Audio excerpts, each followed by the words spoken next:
sorry. What was that? Allergies? Salut tout le monde, c'est Xavier, bienvenue sur Watch Mojo français. Aujourd'hui on se retrouve pour le top 20 des acteurs qui détestent leurs films. Why are they still going to high school? Like up until last year, they're 100 years old. We're just here to use the bathroom. And we're just gonna leave. I hope that's okay. No, this is just a bad dream. I'm gonna close my eyes, and when I open them, everything will be back to normal. Pour cette liste, on va jeter un œil aux acteurs qui auraient exprimé leur mépris pour des films dans lesquels ils ont joué, leur regret d'avoir accepté certains rôles, voire carrément critiqué leur propre film. La présence de quel acteur ou actrice dans cette liste vous a le plus surpris? Dites-le moi en commentaire. Numéro 20, Christopher Plummer, La Mélodie du Bonheur. Ce film a beau être considéré comme l'un des plus importants et l'une des meilleures comédies musicales de l'histoire, Christopher Plummer n'avait pas le même avis dessus. Congratulations, Max. Who will you be exploiting this time? Au fil des ans, l'acteur récompensé aux Oscars n'est pas revenu avec nostalgie sur son rôle du capitaine Von Trapp, la tête de la famille chantante de ce drame musical. Every morning you greet me. Non, à la place, il a plutôt fait des remarques sur le film en disant, je cite, qu'il est horrible, à l'eau de rose et mièvre. Il l'a même rebaptisé La Mélodie de la Morve. Aïe. Oh, how clumsy of me. I meant to accuse you. Il a aussi fui les réunions du casting pendant bien longtemps, bien qu'en 2010, il se soit présenté avec tous les autres membres du casting dans l'émission d'Oprah Winfrey. But the best part is I got to stay in the hotel with Christopher Plummer. Because I was an adult. What room were you in? Numéro 19, Charlize Theron, Piège fatal. Maybe you saw me and I didn't. Charlize Theron peut se vanter d'une forte filmographie après avoir joué dans des films loués par la critique tels que Monster, Mad Max Fury Road et le concentré d'action qu'est Atomic Blonde. Malheureusement, Piège fatal ne fait pas partie de la liste et Charlize Theron en a bien conscience. There's no future for people like you and me, Nick. Dans une conversation pour Esquire en 2007 à propos de ce thriller sorti en 2000, avec quand même Ben Affleck à l'affiche, Charlize n'a pas mâché ses mots. Elle a déclaré sans émotion, je cite, que le film n'est pas bon, mais qu'elle l'a fait parce qu'elle adore John Frankenheimer. Elle a aussi dit au magazine qu'elle considère que c'est le pire film de sa carrière. Et vu le flop commercial et critique du film, Charlize n'est clairement pas la seule à le penser. I'm in this too, and I'm really scared. Numéro 18, Mark Wahlberg, Phénomène. Let's just stay ahead of the wind. Tout acteur qui se respecte a toujours voulu se retrouver dans un film de M. Night Shyamalan, dans l'espoir que celui-ci est un retournement de situation digne du sixième sens. Malheureusement, de nos jours, le twist, c'est que le film dans lequel ces acteurs jouent n'est finalement peut-être pas si bien que ça. Maybe he's onto something. Cela dit, impossible d'en vouloir à Marky Mark d'avoir accepté ce rôle. Il a joué à l'opposé de ce qu'il fait d'habitude en incarnant un prof de sciences dans un film largement boudé par la critique qui a eu une note, je tiens à le préciser, de seulement 17% sur Rotten Tomatoes. Wahlberg a dit en public qu'Amy Adams s'est rendu service en déclinant le rôle que Zooey Deschanel a accepté. Are you joking? L'équipe du Saturday Night Live s'est bien marrée à se moquer du rôle de Mark Wahlberg, concoctant le désormais culte sketch de Mark Wahlberg parle aux animaux. Hey dog, how's it going? I like your fur, that looks really great. So you're a dog, right? What's that all about? Numéro 17, Michael Caine, Les Dents de la Mer 4.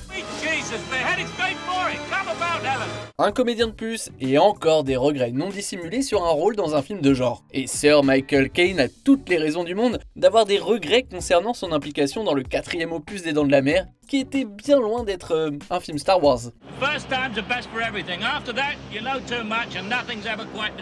Bien que la franchise Les Dents de la Mer ait commencé sur les chapeaux de roue, son succès donnant naissance au concept même de blockbuster estivaux, la série s'est terminée par un gémissement en 1987 à cause de ce dernier opus honteux. 0% sur Rotten Tomatoes quand même. Caine a un jour déclaré à propos du film « Je ne l'ai jamais vu, mais au dire de tous, il est nul. Cela dit, j'ai vu la maison qu'il a permis de construire et elle est splendide. » Numéro 16, Hugh Grant, 9 mois aussi. What? My water broke. We'll get you another. No, my water broke. Ce n'est pas le film en lui-même ou l'expérience de travail que regrette Hugh Grant. Il incarne un personnage pile dans son archétype de rom-com, une espèce d'adulte encore un peu ado qui n'a plus le choix que de se poser après avoir mis enceinte la femme de ses rêves. I'm pregnant. What? Oh, jeez. What's that? Alors Alors c'est quoi le problème ? Eh bah, Grant regrette d'avoir fait ce film parce que c'est un film de la 20th Century Fox, une société dont le propriétaire est le magnat des médias, Rupert Murdoch. Well, thank you, cummy bastard! Shut up, you lying bitch! Après le scandale News of the World en 2011, dans lequel un journal possédé par Murdoch a été accusé de piratage téléphonique et d'autres pratiques douteuses, Grant ne voulait pas être associé de quelque sorte que ce soit aux affaires de Murdoch. Et jusqu'à présent, il s'en est tenu à son code moral. Well, it's nice, and I think you're great. Marry me, Captain Ronaldo. Numéro 15, Sam Worthington, le choc des titans. Is it true? Am I the son of Zeus? Avant la sortie de la suite, Sam Worthington s'est montré quelque peu franc au sujet du premier film, s'accordant à dire que, au-delà de la déconvenue au box-office, le film a déçu pas mal de monde. En 2012, il est allé plus loin en déclarant qu'il n'était pas heureux de sa performance dans le film, qu'il avait échoué à incarner un personnage complexe et qu'il avait plutôt livré quelque chose, je cite, de fade et banal en termes de personnage d'action. D'ailleurs, il a été jusqu'à se comparer à une poupée Barbie. Ne se contentant pas de se critiquer lui, Worthington s'est lâché sur tout le monde, mettant au défi toute l'équipe et lui de faire quelque chose de mieux avec la colère des titans. Numéro 14, Halle Berry, Catwoman. Avec X-Men, Halle Berry a prouvé que les rôles de super-héroïnes sont une corde à son arc. You know what happens to a toad when it's struck by lightning? Donc, quand Catwoman s'est présentée, elle y a vu l'opportunité d'aller encore plus loin et de prouver une bonne fois pour toutes que les femmes de couleur peuvent être des super-héroïnes. You're under arrest.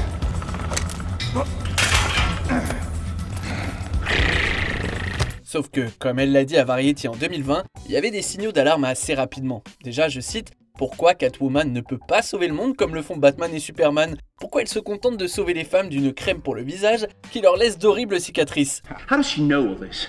Who is she anyway? Incapable de répondre à ces questions, le film s'est avéré être l'un des pires de l'histoire. Halle Berry, elle, a gagné un Razzie Award pour sa performance et a dédicacé son prix à l'équipe de la Warner dans son discours d'acceptation. First of all, I want to thank Warner Brothers. Thank you for putting me in a god-awful movie. Numéro 13, Sean Connery, La Ligue des Gentlemen Extraordinaires. Would you like to learn how to shoot? Faut beaucoup de temps et d'énergie pour faire un film. On ne peut donc qu'imaginer toute la déception de participer à un navet. D'autant que ça partait mal pour Sean Connery et la Ligue des Gentlemen Extraordinaires. A priori, il n'aurait accepté le rôle d'Alan Quatermain que parce que, comme il avait décliné des rôles dans Le Seigneur des Anneaux et Matrix, il tenait absolument à ne pas passer à côté d'un autre énorme succès potentiel, simplement parce que, je cite, il ne comprenait pas. God, I hate getting old. Plus tard, il s'est montré transparent sur ses embrouilles avec le réalisateur sur le plateau, des embrouilles frôlant parfois l'affrontement physique. Quand on lui a posé la question sur l'absence du réalisateur à la soirée d'avant-première, il a dit, je cite, « Consulter l'asile psychiatrique du coin ». Et puis, il a plus ou moins complètement abandonné le métier d'acteur. They're indestructible! No, just armor-plated. Numéro 12, Catherine Hegel, en cloque mode d'emploi. I'm pregnant. Fuck off. What? What? I'm pregnant? With emotion? With a baby. C'est sans doute l'une des querelles les plus publiques récemment dans l'industrie entre une actrice et un film. Catherine Hegel a fait du bruit en dénonçant en cloque mode d'emploi pour ce qu'elle juge être des stéréotypes sexistes.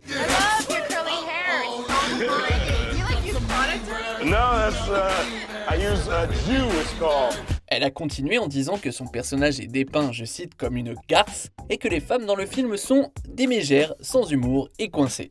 And just because I'm pregnant, I'm not some ruined woman and all romance goes out the door. Le réalisateur, Judd Apatow, et son collègue Seth Rogen ne sont pas restés silencieux et les deux ont défendu le film au fil des années. If anything, the movie is about what idiots guys are and how it drives women crazy. Cette dispute n'a d'ailleurs pas fait du bien à Hegel, qui depuis a vraiment du mal à obtenir des rôles importants à Hollywood. Numéro 11, Channing Tatum, G.I. Joe, le réveil du cobra. When you move him, she's gonna come after you. You know that, right? L'industrie du cinéma n'est pas un monde où il est facile de percer. Avant d'être sous le feu des projecteurs, quand l'opportunité se présente, ça peut être super tentant de signer des contrats pour plusieurs films avec un studio, parce que, à ce niveau, impossible d'imaginer un monde où on décline des rôles. Mais comme beaucoup de ses pairs, cependant, des contrats signés de façon précoce dans sa carrière sont revenus hanter Channing Tatum sous la forme de cette adaptation forcée de jouets Hasbro. I'm gonna make you very unhappy. I'm already unhappy. En discutant avec l'animateur radio Howard Stern, il a déclaré, je cite, « Je déteste ce putain de film ». Eh bah, au moins, il n'y a pas de doute ici. Bien qu'il a clairement le seum d'avoir été forcé à faire ce rôle, Il admet volontiers que ça a bien aidé sa carrière et que finalement, il aurait pu avoir des rôles bien pires que celui-ci. Move and I'm gonna blow her away. Do it. Numéro 10, Sandra Bullock, Speed 2, Cap sur le danger. I swear I am never leaving the house again. Elle fait partie de la crème d'Hollywood et c'est juste impensable que Sandra Bullock fasse quelque chose de mal. Oh God, I've been in worse situations than this and panicking does not help, trust me. Elle nous a fait rire avec Miss Détective, elle nous a fait pleurer dans Gravity, mais même Sandra a connu 2-3 galères en chemin. Oh, let's take a wrench and dump it into the engine and bust a transmission like a car, cause I've done that. Dans une interview où on lui demandait est-ce qu'il y aura une suite au film Les Flingueuses de 2013, elle n'a pas perdu de temps à répondre que même pas en rêve ça arriverait. Unbelievable. Elle a dit aux journalistes, je cite, « J'ai fait 2 suites, les 2 étaient horribles. You know what? I don't know about sequels. I just don't know about them. Mine have not done well. » Facile de comprendre pourquoi elle n'est pas fière de Speed 2, cela dit. Sans parler du fait que, c'était sur un foutu bateau et qu'il n'y avait pas Keanu Reeves, son score sur Rotten Tomatoes ne dépasse pas les 3%. I'm okay. You're not okay, stop saying that. Numéro 9, Bob Hoskins, Super Mario Bros. Étant un acteur grandement respecté, Bob Hoskins n'a pas senti le besoin d'être modéré quant à son mépris du film dans lequel il a travaillé. Shut up! Now, what's with this rock? Lors d'un entretien avec le journal The Guardian, un journaliste lui a demandé s'il considérait avoir eu des faux pas dans sa carrière, ce à quoi il a répondu « C'était un putain de cauchemar ». Il attribue les mauvaises conditions de travail aux 2 réalisateurs, mari et femme, Rocky Morton et Annabelle Jankel, qui avaient, selon lui, fait passer leur arrogance pour du talent. Et après quelques semaines de tournage cauchemardesque, il affirme que leur propre agent leur a demandé de quitter le plateau.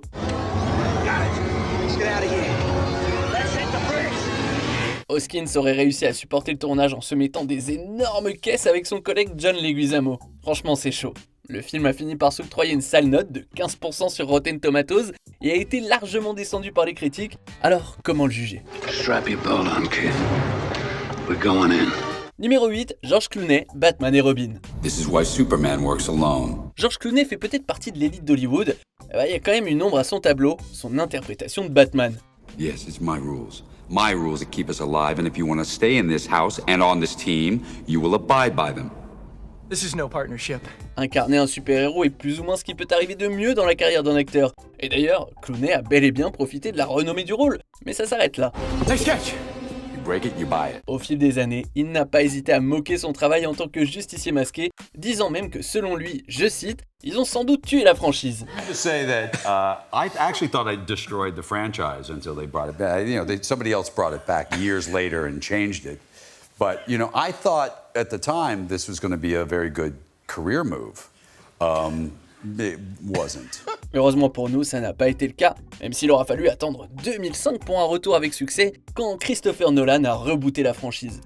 Where are you? Numéro 7, Jim Carrey, Kick-Ass 2. Catch the strays.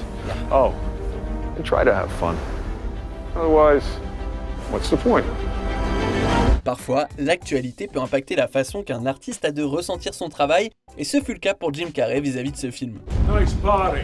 Anybody wanna dance?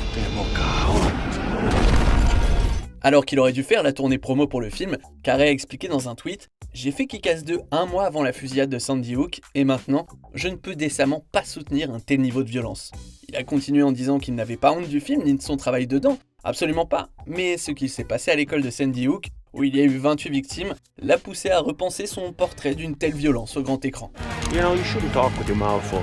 It's very rude. Numéro 6, Shia LaBeouf et Megan Fox, Transformers 2, La Revanche. I know you're freaking out. Don't freak out. Don't freak out. La franchise Transformers de Michael Bay pourrait bien avoir le titre honorifique de série de films avec le fossé le plus grand entre résultats au box-office et accueil des critiques. C'est un véritable mastodonte financier, mais chaque opus a été descendu par les critiques. Et chaque acteur qui fait les louanges des films ne dit probablement pas la vérité.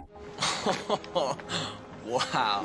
Le premier film avait au moins le mérite d'être une aventure légère et marrante, mais quand le deuxième est sorti, même Shia a admis que l'équipe s'était perdue et que sans aucune relation, c'était rien d'autre que, je cite, une bande de robots qui combattent d'autres robots. Fox, de son côté, a dit que le public était bien conscient que l'intérêt de ce film, ce n'était pas le jeu d'acteur. I'm so sorry about your eye. You know what, but if you're a good boy, then I'm not gonna torch your other eye. Numéro 5, Zac Efron, la franchise High School Musical. L'idole des jeunes Zac Efron s'est mis des millions de fans ados quand il a décidé de descendre la franchise qu'il a mis sur le devant de la scène, ou plutôt son rôle dedans. En discutant avec Men's Journal, il n'a exprimé que du mépris pour cette version de lui ado, en allant jusqu'à dire qu'il aille se faire foutre ce type et qu'il aurait aimé pouvoir lui botter le cul. High School Musical est vraiment au centre de ses regrets. Bien que les fans étaient vite prêts à en découdre, on ne peut pas vraiment en vouloir à l'acteur. High School Musical et ses suites tiennent une place importante dans le cœur de beaucoup de monde, mais on va pas se mentir, c'était aussi super ringard, et le bon vieux Zac n'a pas vraiment l'occasion de montrer son meilleur jeu d'acteur dedans. Once a wildcat. Always a wildcat. Numéro 4, Bill Murray, Garfield le film. I hate Mondays. L'implication de Murray dans cette suite de Garfield peut être mise sur le compte d'un cas d'erreur sur la personne. What part of no don't you understand? The push off the chair? It's off. I don't want to play. Dans une interview avec le magazine GQ, Bill a admis qu'il pensait que le scénariste du film était Joel Cohen, des frères Cohen. Nobody calls me Lebowski. You got the wrong guy. I'm the dude, man. Ce qu'il ne savait pas, c'est que le film était en fait écrit par un autre Joel Cohen, avec un H cette fois, un gars totalement différent qui s'est fait une carrière en scénarisant des films familiaux comme Toy Story, 13 à la douzaine ou encore École paternelle.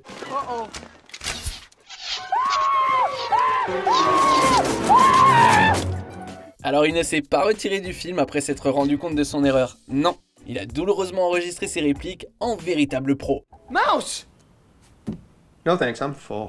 Bien qu'il ait pu s'en amuser en faisant une vanne dans Zombieland, So do you have any regrets? Garfield, maybe? Murray a quand même repris son rôle dans la suite. We gotta put an end to this torture. Numéro 3, Alec Guinness, Star Wars épisode 4, Un nouvel espoir. Hello there.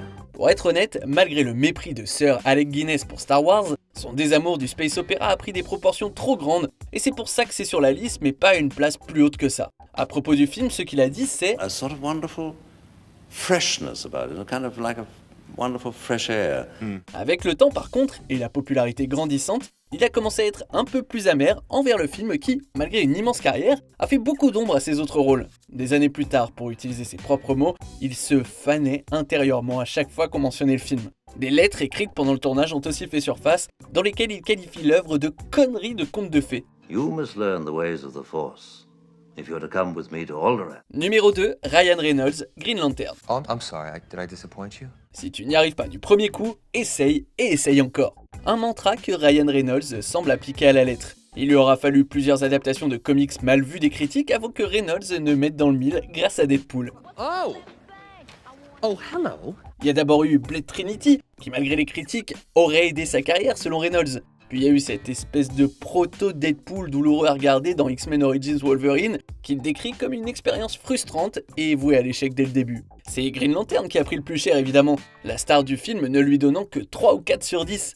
Il a même dit que ce film est une victime de la machine qu'est Hollywood.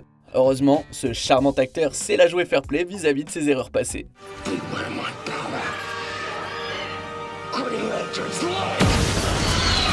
On arrive presque à la fin. Nous publions de nouvelles vidéos chaque jour. Alors avant de continuer, abonnez-vous et activez la petite cloche et les notifications sur téléphone pour ne rien rater.